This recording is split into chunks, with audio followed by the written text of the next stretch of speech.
recent surge in crimes targeting the LGBTQ plus community, prompting some of the state's top leaders to join forces to speak out. NBC5's Tyler Bronski joins us now from the newsroom. Tyler, this is a long list of people taking a stance together.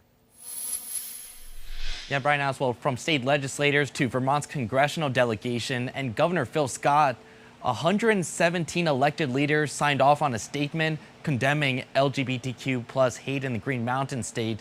Community members I spoke with say this is an important step for state leaders to take. An official stance from more than 100 state leaders on acts of hate and violence in the LGBTQ plus community. There's no place for hate in Vermont. Pure and simple. Organizers behind the idea say they were hoping to release this earlier, but the amount of people that wanted to back it kept growing. Two recent events led to the effort. In early January, a pride flag was stolen from Sandy Bottom Farm in Isle La Motte. Police are still looking for the person who did it. A week later, a bomb threat that was sent to disrupt a drag story hour in White River Junction. Local police and the FBI are involved in searching for the person who made the call. Kat Redness was one of the readers when that threat happened. It's just so sad and frustrating that there are folks who look at this just because of who we are and our identities. Kel Arbor from the Pride Center of Vermont also agrees that those were hateful acts. Arbor says the long-lasting effects could be detrimental, especially to someone still finding their footing in the LGBTQ plus community. Unfortunately, that one instance could be a muscle memory for somebody for their whole life that keeps them unexpressed or afraid to go to other events. So there is a real impact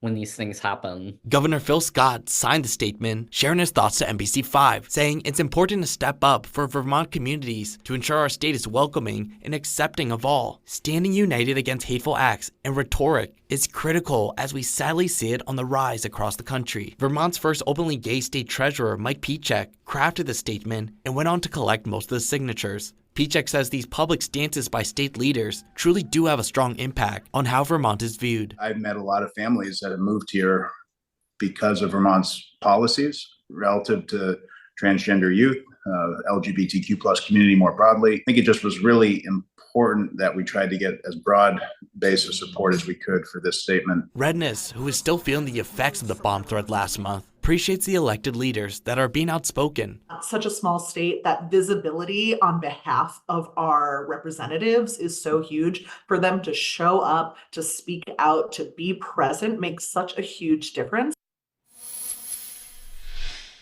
Now, Pride organizations say another step state leaders can take to show their support is investing in libraries, making sure there are LGBTQ plus related books available, because they say representation truly matters. Live in the newsroom, Tyler Bronski, NBC5 News.